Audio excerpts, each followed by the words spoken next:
Assalamualaikum warahmatullahi wabarakatuh.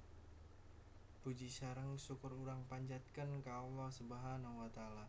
Shalawat sareng salam urang limpah curahkeun ka junjungan Nabi akhir zaman nyaeta Nabi Muhammad sallallahu alaihi wasallam.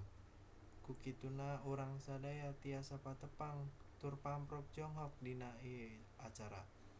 Ibu bapa anu kusim kuring dipika hormat, saderek sadaya anu kusim kuring pika cinta. Dina ieu rengrengan sim kuring bade ngadugikeun biantara ngagunaan kabersihan lingkungan.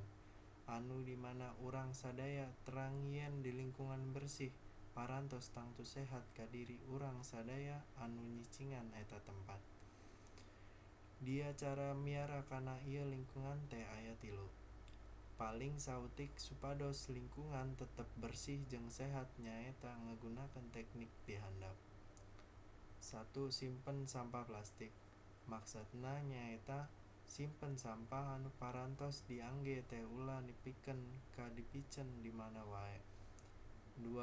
Gunakeun deui eta sampah. Saparantosna disimpen teras dibersihkeun. Nah upami tos kitu mah tiasa digunakeun di eta sampah plastik teh. 3. Daur ulang eta sampah. Dina penelitian sampah plastik teh bisa hancur ku teunuh ku jarak waktu 24 tahun. Pasti lami ari kitu mah.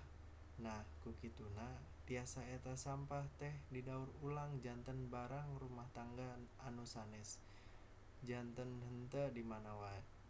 3 cara di luhur tiasa digunakeun ku urang sadaya supados lingkungan urang sehat sareng bersih. Kukituna sakitu wae ti sim kuring. Mukja janten manfaat kanggo urang sadaya.